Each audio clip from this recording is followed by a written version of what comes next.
कहानी आपको आती है जो भी मैंने बोर्ड पे बताई। मंडी से कितने समोसे बाहर लेके गया? शहर पहुंचते पहुंचते नॉर्मली स्टैंडर्ड बच जाते हैं इसके पास। अच्छा, आपको पता होता है कुछ कस्टमर ऐसे होते जो दुकान पे खड़े हुए दुकानदार के बाप बन जाते, खड़े खड़े।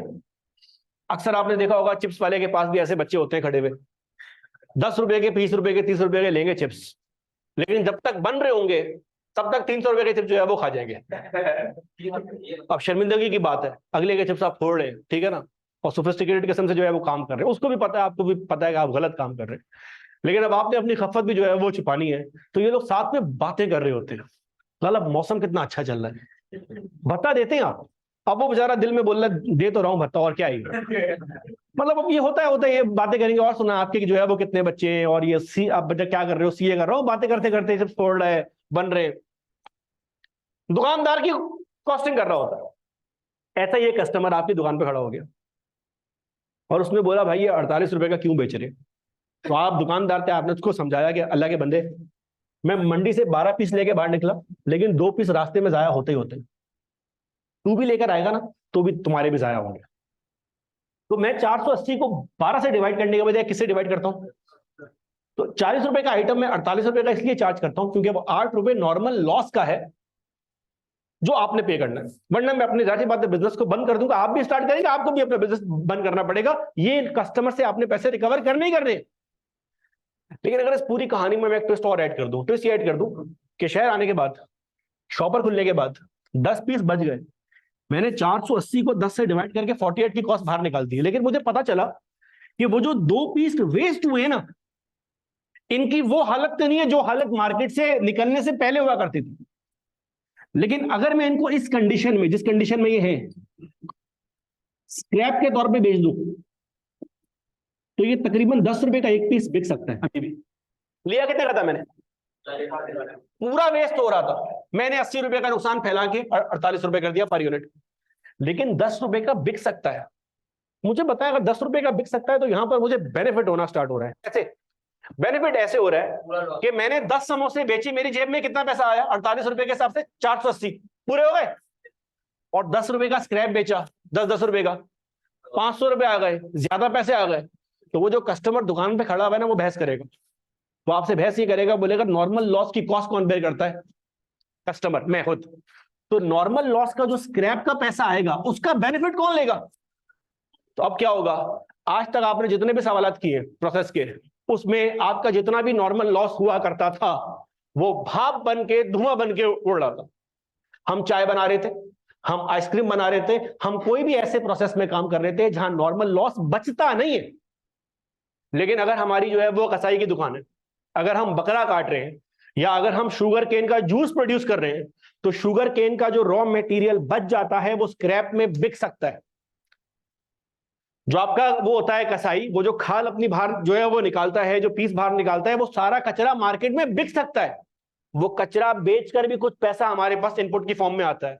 तो उस केस में क्या होगा सर, जिस तरह नॉर्मल लॉस की कॉस्ट कस्टमर बेयर करता है, तो स्क्रैप का बेनिफिट भी जो है वो कस्टमर के पास जाएगा। तो अब हम क्या करेंगे, हम अपने कॉस्ट पर यूनिट के फॉर्मूला को थोड़ा सा अपडेट करेंगे।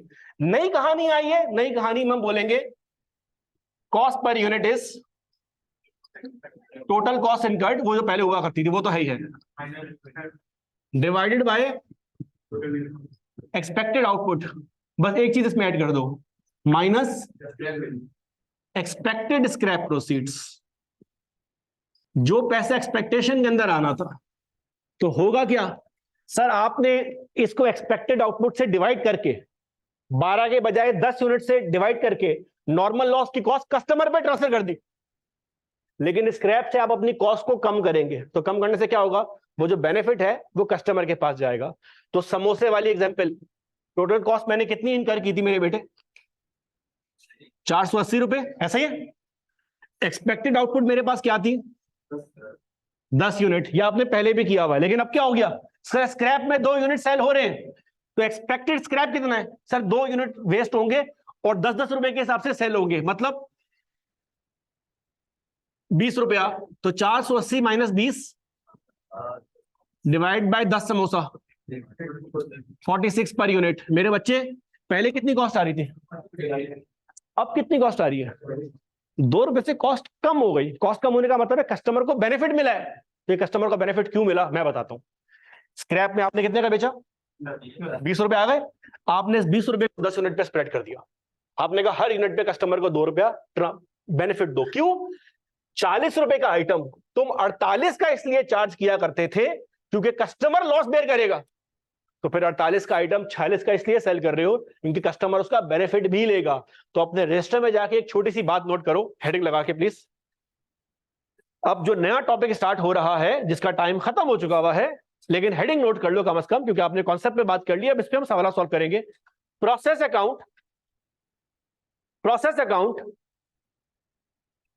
with normal loss, abnormal gain and scrap proceeds. Process account with normal loss, abnormal gain and scrap proceeds.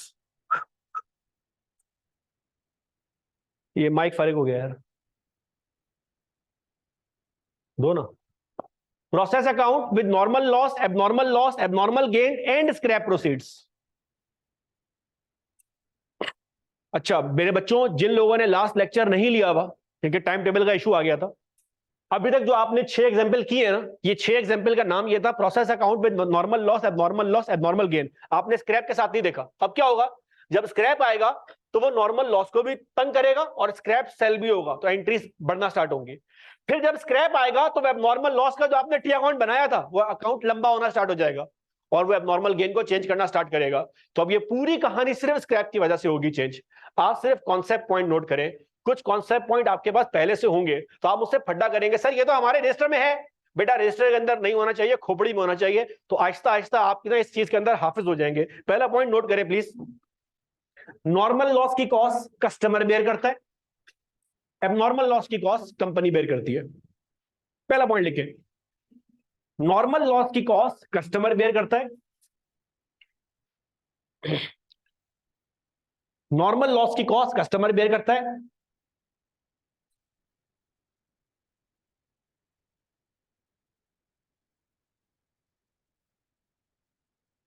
और एबनॉर्मल लॉस की कॉस्ट कंपनी बेयर करती है। सेकंड पॉइंट बहुत इंपॉर्टेंट है, वो नोट कर लें प्लीज, सबसे काम का पॉइंट। यही वाली बात, चाहे तो ये डायग्राम छाप लीजिएगा, डायग्राम में चीजें ज्यादा अच्छे से आती है समझ में। मैं 12 समोसे बाहर लेकर निकला, डिवाइड किया 10 समोसे से, 40 की चीज मैंने 48 की कर दी। क्यों? नॉर्मल लॉस की कॉस्ट कस्टमर बेयर करेगा। लेकिन हुआ क्या, 2 समोसे बिक कर कुछ कैश आ गया, तो उस कुछ कैश से मैंने अपनी कॉस्ट को कम करके कस्टमर को बेनिफिट दे दिया। बेनिफिट देने का भी सेम रीजन था।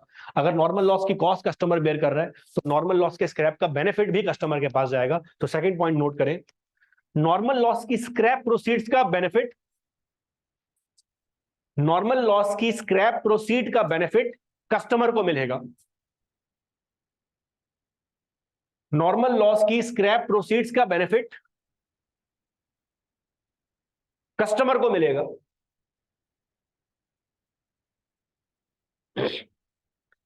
और पर यूनिट कॉस्ट रिड्यूस होगी, और पर यूनिट कॉस्ट रिड्यूस होगी।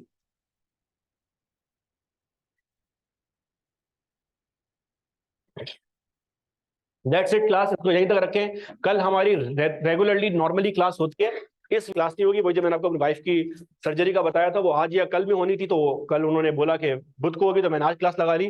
तो अब बुध जो मेरा तो क्लास नहीं होगी, लाइकली है कि हफ्ते को होगी। नेक्स्ट वीक से मंडे टू थर्सडे हम वैसे ही मूव करेंगे। ठीक है जी, छुट्टी करें। Thank you.